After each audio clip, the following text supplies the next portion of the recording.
Hello and welcome to WTV. I'm Allister Aalders. And I'm Jean-Marc Samson. We're glad you could join us for another episode of WTV.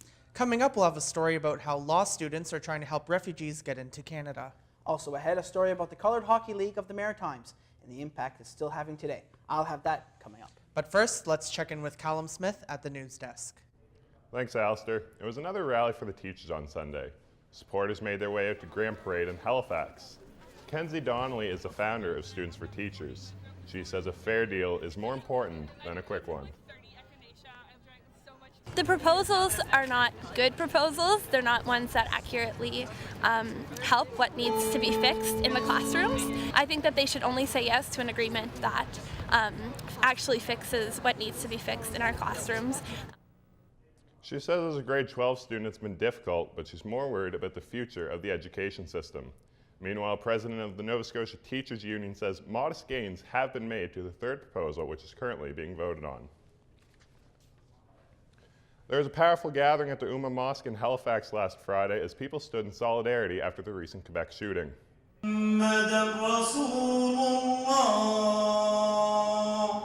The day started off inside for the weekly prayer. Then, despite the cold, community members gathered outside to show their support.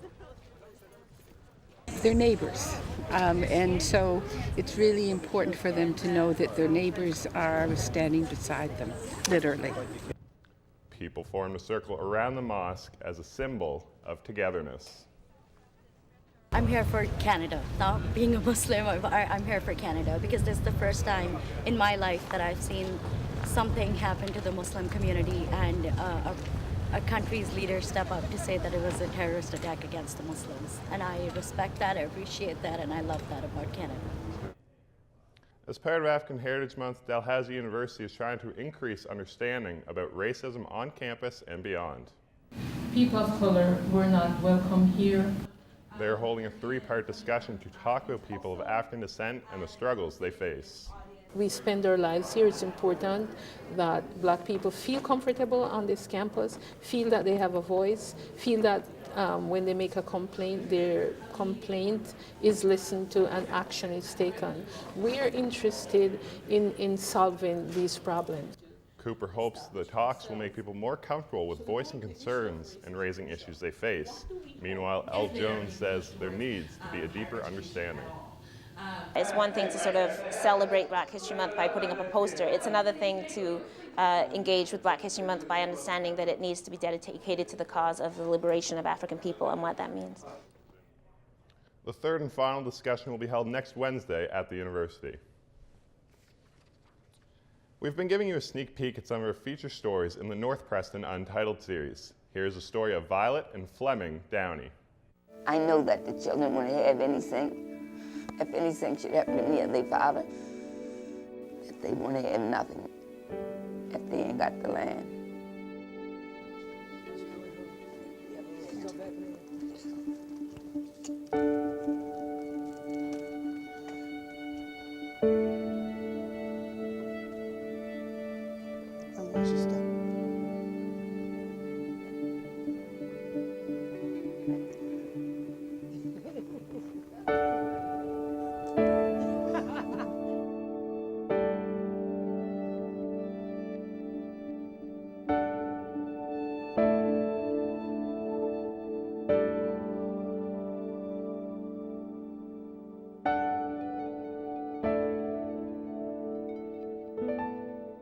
All the time I keep thinking about it. Go to sleep, wake up thinking about it. And it's a bothering thing because our home is there. And this is where I enjoyed myself all of my life. And that's why I want to get our land in our own name.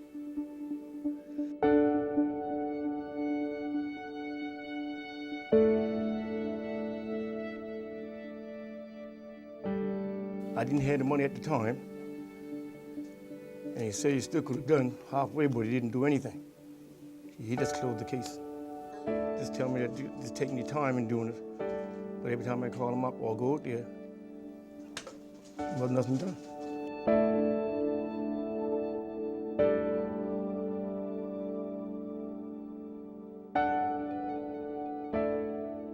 I wouldn't give up yet.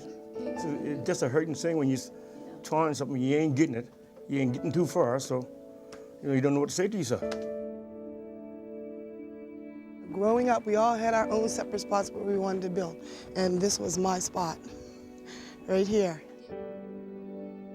Sometimes I just bring out all of my old pictures, and I look at them all, and they get small, and it makes you feel really down. And that's why we'd love to have our land back in our own name.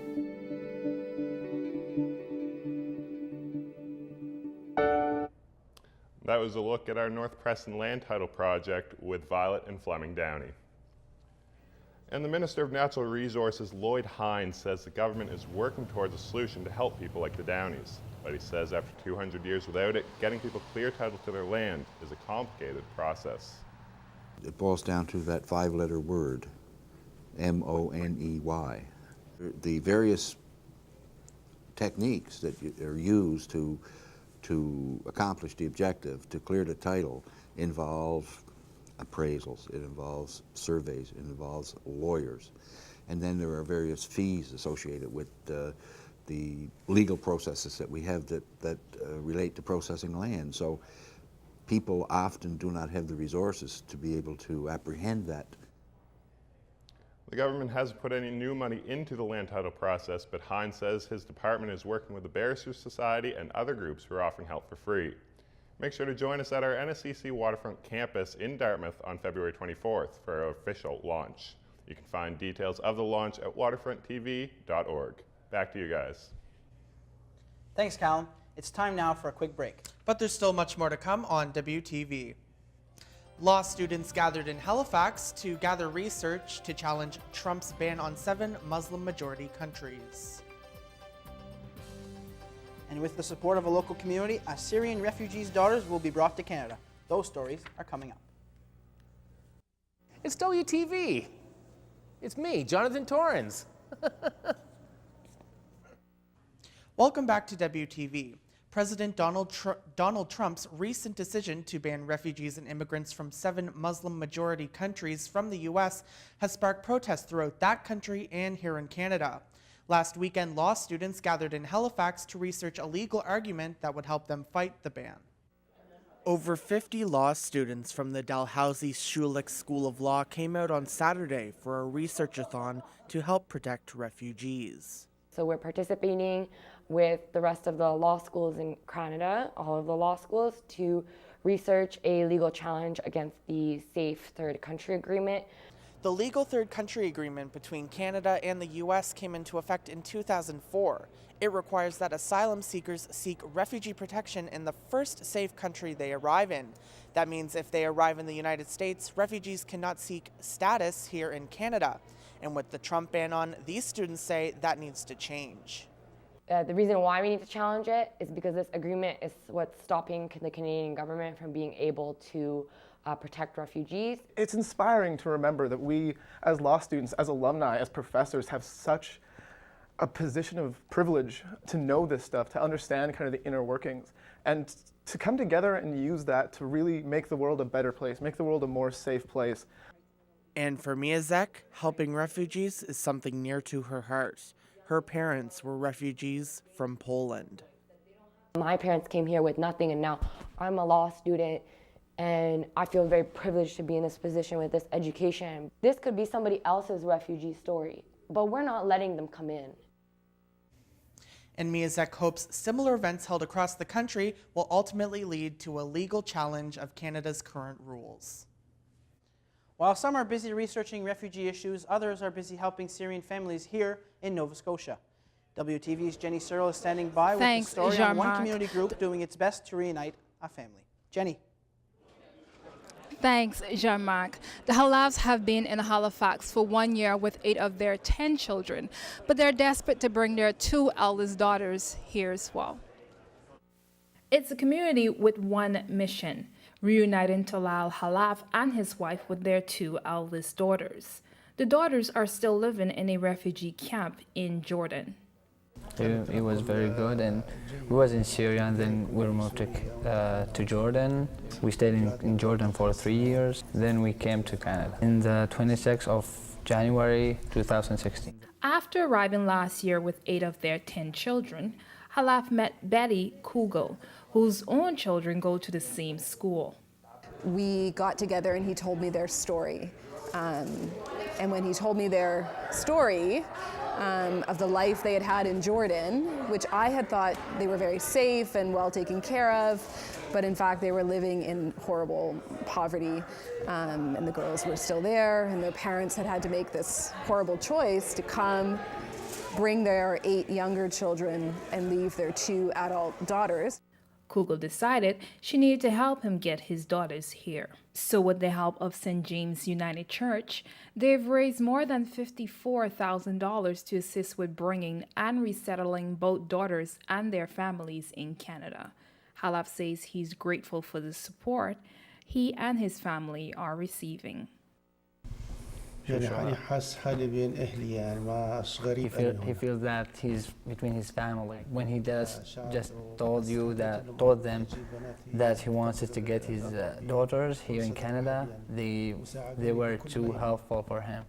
Khalaf says he can't wait to see his 2 daughters and encourages families in his situation to reach out for help. The first thing that he wanted told the people, like other family, that to go to like church if they wanted to get someone from Syria or Jordan to Canada, because they gonna be really helpful for him or for other family. Now, there is no set time as to when their daughters will arrive in Canada, but Jean-Marc, they're hopeful it will be sometime before the end of the year. Thank you, Jenny. That's Waterfront TV's Jenny Cyril reporting for us live. And many people who came here as refugees decades ago are glad to see Canada welcoming the Syrian families. WTV's Joel LeBlanc sat down with a man who fled Estonia more than 70 years ago. Helmut Sandström is from Estonia. He's been living in Dartmouth for almost 50 years, and he just received a big honor in his home country. He's the subject of an exhibit at the National Estonian Museum. It looks at his experience as a refugee who had to flee the country when it was under Soviet rule in the early 1900s. I think my mother was afraid for perhaps not us younger kids, but the older kids, girls especially. I think she was scared that what would happen when the Russian soldiers moved in. Estonia is a small country in Northern Europe. Sandström escaped with his family in a fishing boat when he was 13. We had 3 families aboard, a total of 17 people, and we left Estonia very late in the evening to have darkness to cover our escape. He says that experience helps him understand the millions of people who are fleeing their countries today. I think it behooves on us to care for these people, to receive them when they need a new place to live their lives. He says he's happy he left because Canada is his home now. But he says being Estonian is also very important to him, and that will never change. Joel LeBlanc, WTV News, Dartmouth. Thanks, Joel. It's time now for another break, but do stay with us.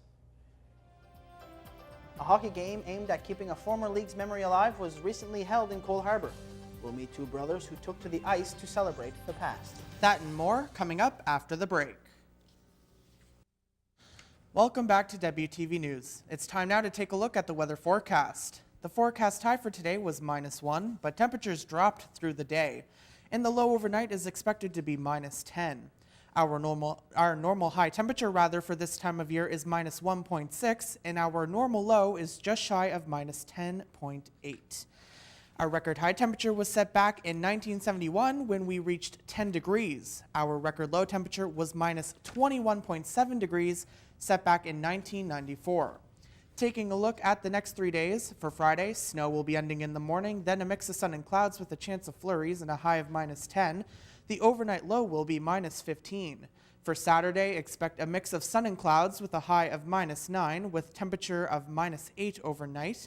Finally, for Sunday, a chance of flurries with a high of -1. The low will be -2. And due to this nor'easter tonight and into Friday, as much as 15 to 25 centimeters of snow is possible, with winds gusting up to 90 kilometers per hour. So, Jean-Marc, I'd say that we've taken January for granted. And it looks like winter isn't going anywhere anytime soon. Taking a look now at WTV Sports. Tomorrow night, the Cape Breton Highlanders are in town to face the Halifax Hurricanes. The last time the two teams met, Halifax came out on top 112-108. It's a win over the Islanders, and that tip-off is at 7. The following night, the Hurricanes will face off against the Moncton Miracles. Same time, same place, 7 p.m. for that start. Turning the page to hockey now, tomorrow night the Halifax Mooseheads are on the road. They are in Charlottetown to face the Islanders. Puck drop is at 7 p.m. And finally, the Herd is in action against the Shawinigan Cataracts. The last time the two teams met, the Cataracts doubled the Mooseheads with a score of 6-3. And that's a look at what's happening this week in sports.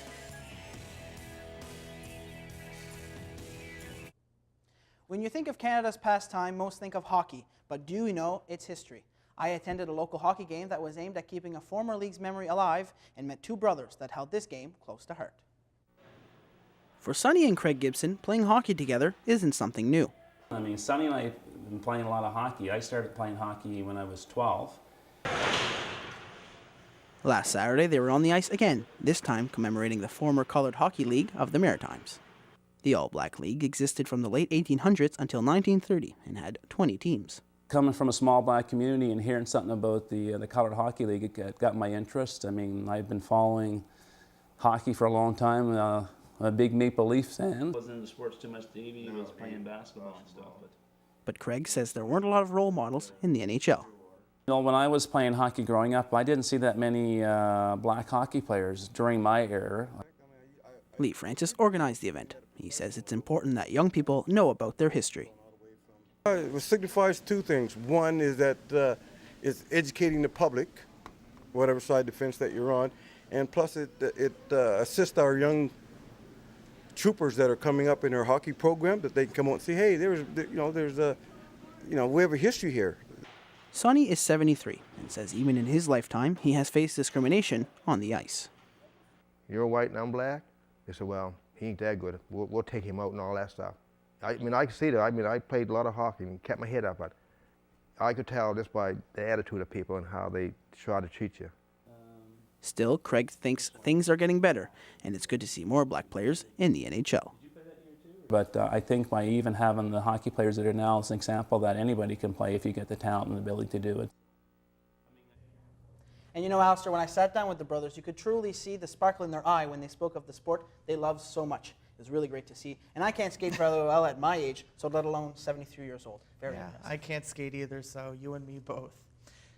It's time now for a look at our first-year interviews. Emily Vaudeville sat down with Massouma Khan to speak to her about what it's like being Muslim in Halifax. And just to note, this interview took place before the recent shooting at the mosque in Quebec City. So what was it like to grow up as a Muslim girl in Halifax?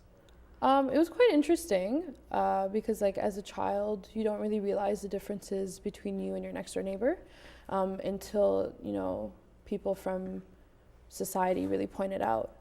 So, you know, thinking that you're the same as everyone else, when really realize that people do see you as different based off of your skin color, based off of your religious practices, based off of your ethnicity and whatnot. So it was kind of like growing up here was thinking that I thought that I fit in for such a long time and then sort of getting shocked into the fact that I don't. So would you say that that is something that you kind of realized over a period of time, or is that something that one day hit you like this is what I am seen as? I think it hit me when my parents, I used to see my parents go through these Islamophobic moments where, you know, having to hear my father be told, you know, go home, you foreigner, and wondering, asking my dad, like, what does foreigner mean? Because I didn't understand why my dad wasn't welcomed here and why, you know, my friends' dads were. Maybe it was because he's a small, short, cute brown guy, but you know, moments like that, seeing what my mother had gone through as a woman that wore hijab in such a small community where, you know, my mom was one of the first hijabis that I knew because there wasn't so many Muslims here before when I was growing up. And I remember being like, oh my God, Ma, look, there's another one out there walking on the street. It's not only you. Like, it was an amazing thing to me that there was others like me out here. So yeah, I think it hit me when I saw what my parents were going through, and I was realizing that, you know, maybe I wasn't so different than them, and that this was going to become my reality, and it did. Yeah. In fact. So what are some of the common questions that you were faced with? Where'd you learn English so well? How come you have no accent? Where are you from? No, where are you really from? You're not Nova Scotian. There's no way. It doesn't take much to be a Nova Scotian. Other things like, I remember being asked, are you hiding Osama? What are you hiding underneath your head? Who told you you could be here? You know what I mean? Who told you, like, who gave you the right to come to our country? People just walk up to you and say these type of things? Well, like, it's normal. Like, or like even driving, someone will beep at me and be like, go home. And it's like, I am home. I'm home. This is my home. You know? If somebody sees an Islamophobic incident happening, what could they do to try and help or stop the situation? I think I understand people not being comfortable, like, you know, confronting someone, but if you do have that much heart or that much power within yourself or capacity to actually address the issue and say, hey, you can't say that to her, you can't treat someone like that, then do it. But if you can't help out in that way, go to the person who's going through this and say, hey, I saw what happened. What can I help you with? Do you need anything? How can I support you? Because it's really important when you're in these situations and people see what happens to you and they don't say anything, and they don't address it. They just go away and they never deal with it. Well, we're never going to change what's happening to people like me or anyone else. I'd like to thank my guest, Masuma Khan, for joining us today. Thank you, Emily, and make sure to tune in next week for another feature interview. It's time now to check in what's happening in our city. Here's our first-year entertainment host, Matt Brand. Thanks, guys. Start your weekend off by checking out Keontae Beale's much-anticipated EP release this Friday at the Alderton Gate Public Library. The North Preston native, who began his singing career in local churches, takes the stage at noon. This free event is part of a month-long concert series celebrating African Heritage Month. Saturday night, make your way to Neptune Theatre for the hilarious and sad coming-of-age story, I, Claudia. This one-woman show about the struggles of preteen life is sure to leave you in stitches. Tickets start at $30 and can be purchased online at neptunetheatre.com. Doors open at 7:45. I'm Matt and think you'll love it. Things get a little sweeter on Sunday morning at the Valentine's Dough Ball. Treat yourself to samples of the best cookies, cakes, and candles Halifax has to offer. From 10 to 4, Lot 6 Bar and Restaurant. We open to all ages. Admission is $20 and tickets are going fast. Be sure to hit up tickethalifax.com before it's too late. And remember, when you're sampling the candles, smell them, don't eat them. If sweets aren't really your thing, trade them in for an afternoon of science. The Discovery Center is opening the doors to its new location Sunday on Lower Water Street. An educational adventure is a great way for kids to learn and for adults to prove that learning is fun. For more information on membership and pricing, visit discoverycenter.ca. Well, that's entertainment for this week. Back to the studio. Thanks, Matt, and that's our show. We want to thank you so much for joining us. Remember, you can find us on Facebook, Snapchat, Instagram, and Twitter at WTV Media. And that's also where you'll find a behind-the-scenes look at our show. And be sure to visit our website, waterfronttv.org, where you'll find past episodes of our show and stories that you won't see here. Thanks so much for watching, and we'll see you next time. Good night.